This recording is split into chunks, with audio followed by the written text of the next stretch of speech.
Fala galera, sejam bem-vindos a mais uma aula da Ion School Online e essa é a nossa quarta aula a respeito dos profetas maiores do Antigo Testamento. Na última aula nós falamos a respeito do profeta Jeremias e o seu livro escrito e seus oráculos que falavam a respeito dos eventos que aconteceram antes, durante e depois do cerco da Babilônia e do exílio que levou milhares de judeus de Jerusalém, de Judá, para as regiões da Babilônia. Este evento que tanto na sua ida quanto na sua volta marcaram profundamente a narrativa bíblica, como nós já estudamos Esdras no retorno, assim também tanto as profecias de Isaías, quanto de Jeremias, quanto de alguns outros profetas estão marcadas com as cicatrizes desse evento. E hoje, nessa aula, nós vamos falar a respeito do livro de Lamentações. Este livro que no hebraico se chama Eka, uma expressão que significa "ó como", mas que também pode ser chamado pelo seu outro nome ou com uma outra expressão, agora pelo seu gênero literário, que significa lamentações, ou poema de lamentação. Mas lamentação do quê? Lamentação por quem? Lamentação pela invasão, pela destruição, pela desolação de Jerusalém e o templo do Senhor. Como nós vimos na nossa última aula, o povo estava seguro que eles poderiam continuar pecando, porque afinal das contas, eles eram o povo de Deus, eles eram aliançados com Deus, o seu templo estava no meio deles, de maneira alguma Deus os destruiria, mas Deus enviou seus profetas vez após vez para avisá-los: arrependei-vos, voltai a mim, arrependei-vos, purificai-vos dos vossos pecados. Mas o povo não deu ouvido, e o Senhor enviou sobre eles aquilo que ele também enviou sobre as nações. Aquelas que não tinham aliança com o Senhor tiveram o mesmo tratamento do que aquela que era amada do Senhor, Jerusalém e a nação de Judá. Jerusalém que teria sido destruída, porque teria tido a sua destruição no ano de 584, causando não somente uma destruição física, mas psicológica, emocional e até mesmo espiritual no povo judeu. Se você quiser se lembrar como foi que aconteceu a destruição, a tomada da cidade, o incêndio, a maneira que tudo aconteceu, é só você voltar lá em 2 Reis, capítulo 25, de 1 a 21,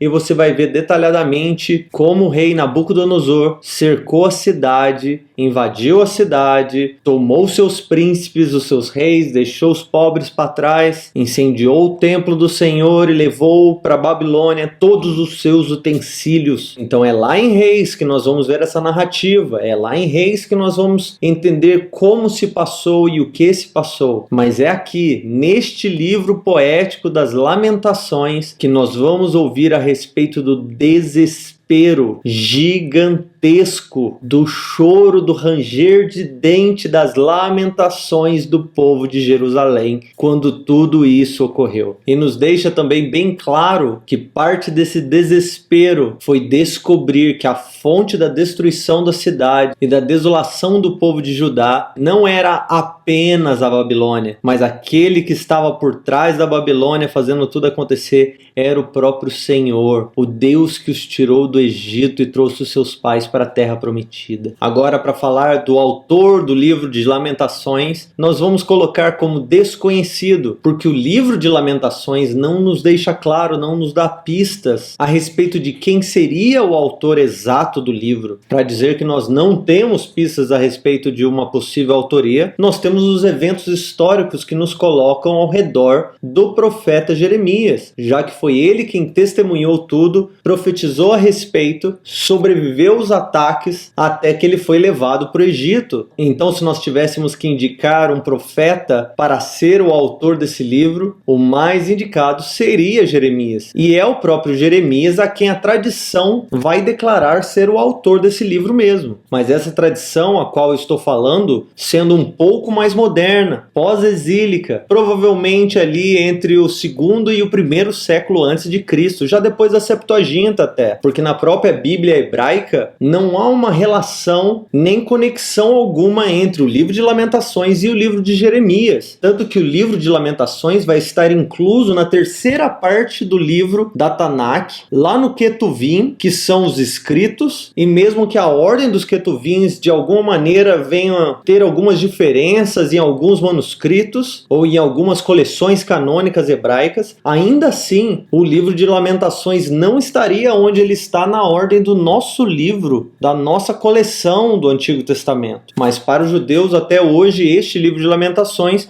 é um livro muito importante que vai ser lido em um festival específico, em um feriado específico do ano, que vai ser chamado Tisha B'Av, que é justamente o feriado que eles vão lembrar da destruição do templo construído por Salomão. Depois de 400 anos mais ou menos de história, o templo é queimado, o povo é exilado, mais ou menos na mesma época do ano em que o primeiro templo foi queimado. Lá em 70 depois de Cristo, o templo torna a ser destruído e por isso até hoje esse feriado é celebrado como um memorial e por isso o livro de Lamentações é lido todo ano nessa mesma data. Então, mesmo que de cara o livro de Lamentações não tenha uma ligação clara com Jeremias, na própria Septuaginta, quando fizeram a tradução dos textos do hebraico para o grego, no primeiro verso do livro eles adicionaram as seguintes palavras, dizendo que aconteceu que Jeremias sentou-se chorando e compôs esse lamento sobre Jerusalém e disse. E aí seguem as palavras do livro da maneira que nós conhecemos e que nós temos na nossa Bíblia. Mas essas palavras não se encontram no texto hebraico. E mesmo com essa diferença, tanto a Targum quanto a Peshitta, ou o Talmud, ou a Vulgata, que são todos comentários a respeito da Bíblia, ou tradições judaicas, e até mesmo Bíblias antigas como a Vulgata, ou a Peshitta, que é a siríaca, e até mesmo líderes considerados pais da igreja lá da era patrística do cristianismo, ainda vão seguir essa tradição da Septuaginta de atribuir o livro de Lamentações ao profeta Jeremias. E como sempre, nós teremos aqueles que vão discutir a respeito da autoria do livro bíblico, sempre temos os críticos, porque eles vão argumentar onde estão as provas de que este livro realmente foi escrito por Jeremias, e nós não temos, a não ser a tradição milenar que vai nos dizer que foi Jeremias sim. Mas alguns desses críticos vão dizer que não, vão sugerir outros autores, possíveis autores, talvez até mesmo Baruch, o escrivão que estava com Jeremias. Alguns vão sugerir uma autoria múltipla de vários autores, já que o texto de Lamentações pode ser lido como 5 poemas separados, cada capítulo um poema diferente, e sabendo de tudo isso, nós ficaremos com a tradição que vai declarar Jeremias como o autor, mas para fins aqui do nosso estudo, nós vamos chamar o escritor de autor ou de poeta, já que o texto de Lamentações foi escrito de forma poética. Faz sentido?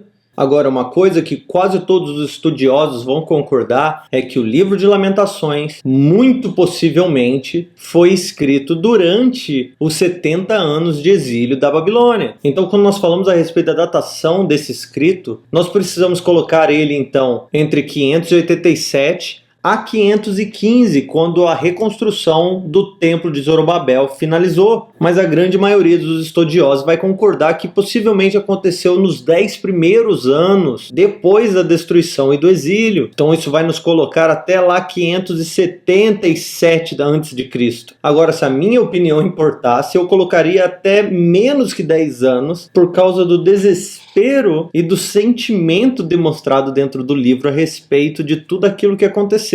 Depois de uma longa batalha entre Deus e Judá, depois de muitos profetas, depois de muito sangue derramado, depois de muitos avisos, o Senhor enviou aquilo que ele disse que enviaria caso o povo abandonasse a aliança. E ele havia avisado até mesmo por meio de Moisés, no começo da aliança, de que a permanência deles na Terra Prometida estava profundamente ligada à obediência deles à lei e à aliança. E agora que eles abandonaram, agora que eles saíram do casamento, assim por dizer, com o Senhor precisava trazer o castigo para que eles se arrependessem dentro do exílio, para que o Senhor curasse as suas feridas e trouxesse eles novamente de volta para a terra prometida, como ele já havia declarado antes mesmo até deles terem entrado na terra prometida. O versículo-chave do livro de Lamentações seria Lamentações 3, 22 e 23, que vai nos dizer que as misericórdias do Senhor são a causa de não sermos consumidos, porque as misericórdias do Senhor não têm fim, renovam-se a cada manhã. Agora, ter esse versículo como versículo-chave de Lamentações é bem interessante, porque ele é um dos únicos versículos que vão falar a respeito de esperança no livro. O Senhor está nos destruindo, mas o motivo de não sermos destruídos é a sua misericórdia. E agora, para fazer um resumo simples do livro de Lamentações, nós dividiríamos justamente o livro em capítulos, cada um dos 5 capítulos sendo uma porção diferente desse resumo, já que eles são poemas separados. O primeiro capítulo vai falar a respeito da devastação de Jerusalém, o segundo vai falar a respeito dos motivos da ira de Deus, o terceiro é um lamento da cidade, o quarto vai falar a respeito de Jerusalém antes e depois, e o quinto vai expressar aí a angústia dentro dos sofrimentos do cativeiro babilônico. Mas é legal destacar um detalhe a respeito dos capítulos, é de que todos os 5 capítulos foram escritos no formato acróstico, e por isso cada um dos capítulos, exceto o capítulo 3, tem 22 versículos, um versículo para cada letra do alfabeto hebraico. Somente o capítulo 3, que tem na verdade 66 versículos, 3 versículos para cada letra do alfabeto hebraico, o que faz desse livro algo lindo de se ler. Pena que o acróstico não funciona muito bem na nossa língua portuguesa, porque senão seria da hora. Agora vamos entrar no nosso esboço, começando do capítulo 1, com o primeiro lamento da parte de Sião. Aqui nesse primeiro capítulo, então, do versículo 1 ao versículo 11, o autor vai destacar as questões básicas do livro de Lamentações e que são repetidas ao longo dos versos. Coisas como Sião e o seu templo foram devastados, o povo foi exilado, aqueles que eram amigos de Sião se tornaram inimigos de Sião. Não somente isso, os inimigos de Judá zombam deles, os que ficaram para trás e não foram para o exílio estão em apuros, tanto os sacerdotes quanto os leigos. As festas de peregrinação a Jerusalém agora só podem ser lembradas na história, já não existem mais. Agora em Jerusalém tudo é choro, tudo é lamentação, tudo é ranger de dentes. E tudo isso aconteceu por causa do pecado de Judá. E aí aqui nesse capítulo, nos versos 11 e no verso 20, Judá vai clamar ao Senhor: olhe para nós, Senhor, olhe para nossa angústia, olhe para nossa aflição. No versículo 18, ela vai reconhecer que o Senhor é justo por ter trago juízos. Ela vai dizer assim: tu és justo, Senhor, porque fui eu que me rebelei contra os teus caminhos, contra os teus mandamentos. E aí esse poema no versículo 21 e no 22 vai finalizar com um tipo de oração precatória, aquele tipo de oração desejando a destruição dos inimigos do Senhor. Então, isso aí.